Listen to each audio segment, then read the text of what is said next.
Bradley. Perfect. All right. Well, we'll get started first with Adam Teicher. Go ahead, Adam. Hey, Patrick. It certainly looks like you're coming back to a little bit of a different world. Tyreek's gone, Pringle's gone, DeMarcus Robinson's gone, Mike Kafka's gone. I know you got some new receivers coming in. Matt Nagy's back. I'm just wondering what all this means to you, and particularly not having Tyreek anymore. And Brad will have a second question as well. Yeah, I mean, it's definitely going to be different in a sense, but I feel like we still have a strong foundation of guys that have been here over the last few years, and then with Coach Reed, Coach Bieniemy, and then having a guy like Coach Nagy back. I mean, it's someone that I've worked with before, so I have that commonality. And then as far as on the field, we're bringing in a lot of different receivers, but we still have guys like Trav and stuff like that that can kind of teach the ways that we do things, how we practice, everything like that. McCole can do that as well. And then we'll have to find production in different ways than we did the last year, because Tyreek was such a big part of our offense. But I think you've seen in games that we haven't had Tyreek or we haven't had certain people, other guys have stepped up and made plays happen, and I expect that to happen this year as well. Okay. And I know you've had a chance to throw to Juju and to Valdez-Scantling a little bit. What are your thoughts on them? What do they bring you guys that maybe you didn't have before? Yeah, I think the biggest thing that you see is, as I've thrown to all these guys really, is we have a lot of size in that receiving room that we haven't necessarily had in the past. We've done it different ways with speed and beating guys deep and stuff like that. But to have big physical receivers that can still run, that can still catch the ball over the top, but at the same time, there's been balls I've even thrown while we're throwing just kind of out there routes on air type stuff, and I've thrown it high thinking it's an overthrow, and those guys are catching it easy. So just having that size, I think, will be different. I'm excited for it. I think it'll be something that we can be very useful for us during the season. Let's go next to Sam McDowell. Go ahead, Sam. Hey, Patrick, and Brad, I'll have a couple things. Last year, obviously, the way Tampa defended you guys in the Super Bowl is the way you guys were defended a lot of the rest of the season. Do you anticipate, and have you prepared for a lot of what the Bengals were giving you to see that over the course of the rest of this next season? Yeah, I mean, they did a lot of the same similar stuff that we had saw in the Buffalo game, the game before, and we had seen kind of during the season. That's a lot of shell coverages, first, second down, and then bringing their dime personnel and playing man with a little spy on me. And they did a good job of that, especially in the second half. But I think that just goes with us having to execute at a higher level. We're going to see man coverages. We'll see shell coverages. We're going to see a lot of different pitches, I guess you would say. And so for us, it's about finding ways to have success. Finding ways to run the football, finding ways to play action off the run, make those big plays still happen, and just kind of find the team that we are, which I think can be a very special football team. And then just football-wise, what's been on your mind most this offseason?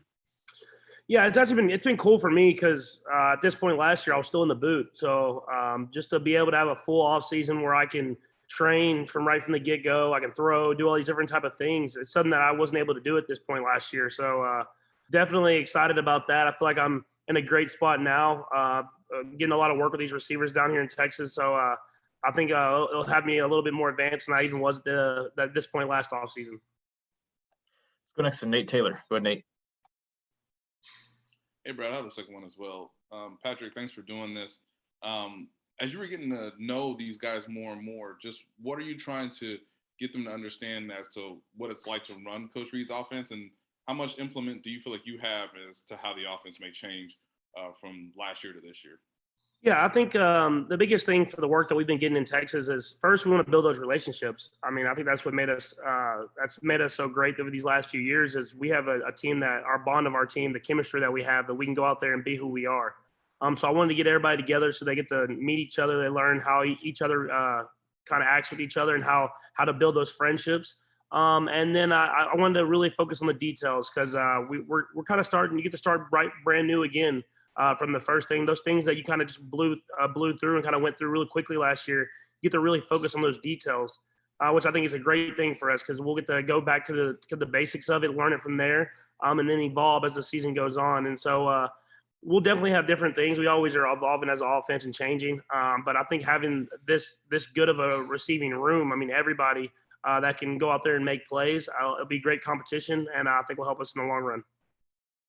And with that, Patrick, Andy mentioned earlier today that both he and Brett Veach kept you and Travis informed as to how the negotiations were going with Tyreek, and then obviously the decision to lead to the trade. I just wondered, when you found out that he wasn't going to be your teammate anymore, just what was your initial reaction, and then how have you tried to sort of focus elsewhere, knowing that, you know, this is sort of a new challenge in your career?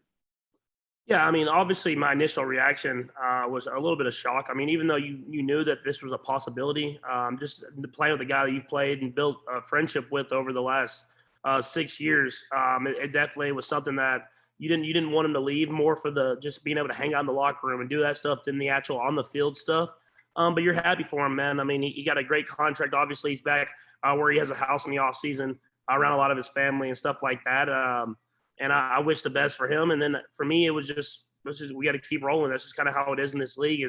It's a business as much as it is about your friendships and stuff like that. And so we know that in order to have success in this league, you have to keep evolving and keep getting better. And so I got with these new receivers as quickly as possible and try to build that so that we could have success right when we get going this year.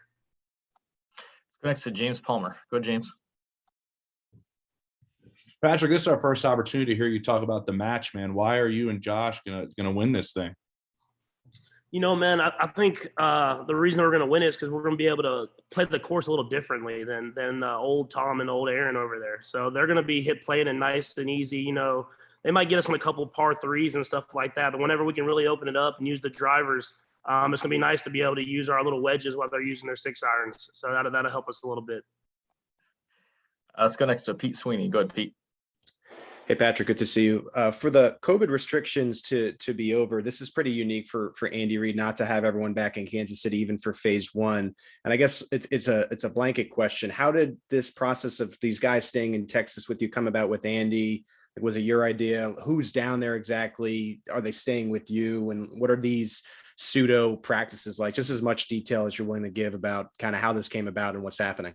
Yeah, so it kind of started off where I was going to have some guys anyways come run routes and do stuff like that before OTA started. And then as I kind of talked to Coach Reed and EB, they kind of informed me, they're like, if you want to get everybody down there, then we can do the virtual these first few weeks and kind of keep everybody together. Because like that, you're off the field. I'm going to lunch with these guys. I'm working out with these guys as well, not just throwing. So you kind of build those relationships that way.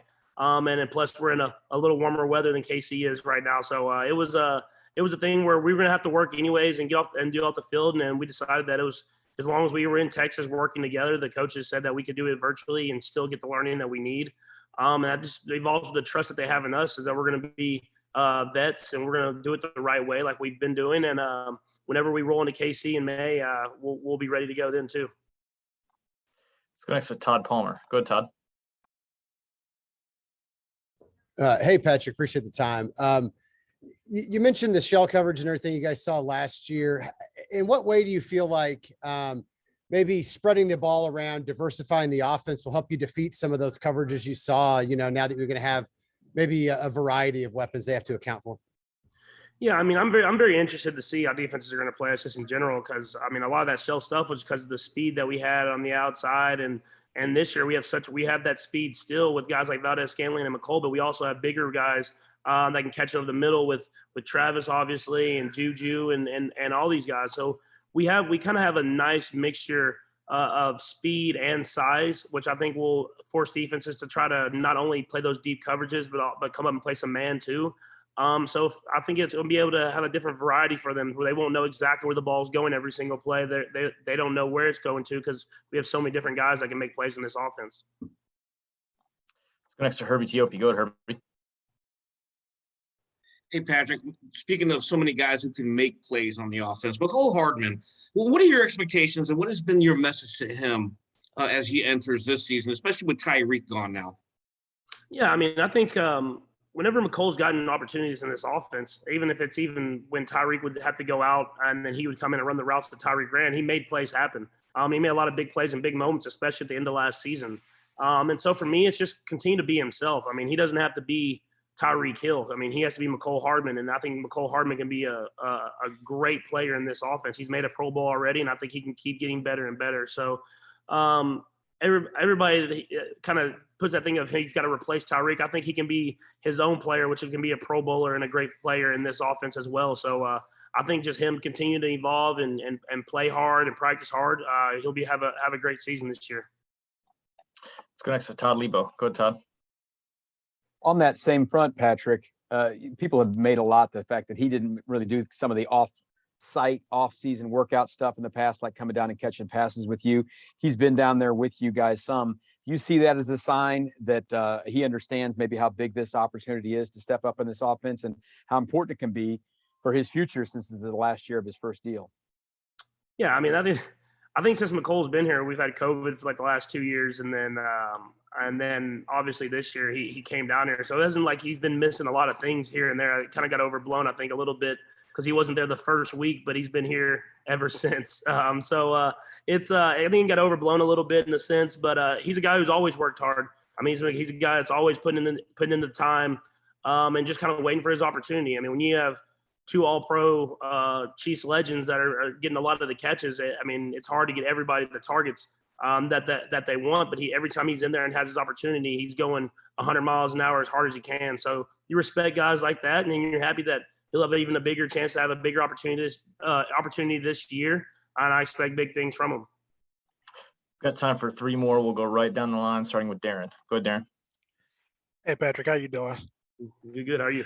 Doing good. 2 questions for you. First one, look, you've always talked about going into the offseason how you want to be a better quarterback, and up with your accuracy and stuff like that. What type of challenges do you see that you're willing to face, obviously, with this new core receivers to where it'll cause the defense problem this time around? Then I have a follow-up.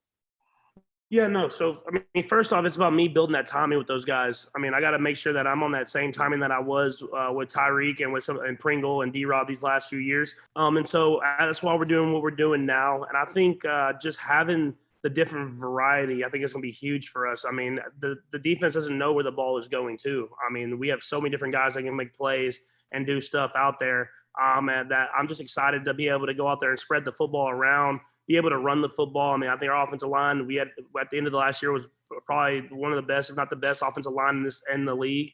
So being able to run the football with them as well, it will make our offense more diverse, and I think will make us more successful in the long run. And I know we haven't really had a chance to really talk to you since the offseason, but obviously all the moves that are being made especially in the AFC, you got Russell Wilson to Denver, you've got Deshaun Watson going over to Cleveland. I mean, how do you foresee this, this upcoming season with the AFC being as loaded as it is and the type of challenge that it's going to face for you all to try to get back at least to the AFC Championship game, if not the Super Bowl?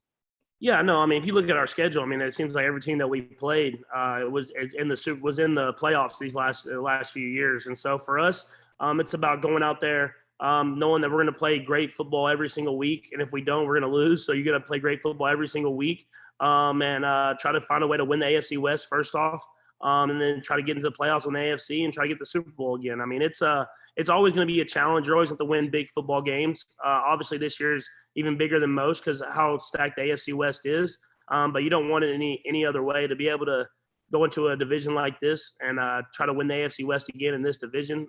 That would just show the true success that we've had running in the Chiefs Kingdom so far. We'll go last to Matt Derrick. Go ahead, Matt. Hey, Patrick, always appreciate your time, man. This is the first kind of normal draft process that we've had in a few years. And I'm wondering what your kind of draft process is. Do you have any contact with some of the guys that are coming out and training? What feedback are you given and what's Brett Veach giving you as far as the process? And where will you be during the draft and keeping an eye on what the Chiefs are doing? Yeah, no, I mean, I obviously, if they ask me stuff, I'll give my input and stuff like that. But I trust in Veach. I trust in Coach Reed. If you look at their history, I mean, they've found players everywhere in the draft that have had success on this team. And so I always trust in them that they're going to make the right decisions. They keep me in the loop, just kind of like everything else of kind of what they're looking at and stuff like that. But as far as where I will be for the draft, I actually have a bachelor party that weekend. So one of my best friends from high school, his bachelor party is that weekend. I don't want to say where, but I'll be on that. But I'll sure to stay in touch and be in tune with what's going on draft night. Patrick, we appreciate the time. Thanks for joining us. Thank y'all.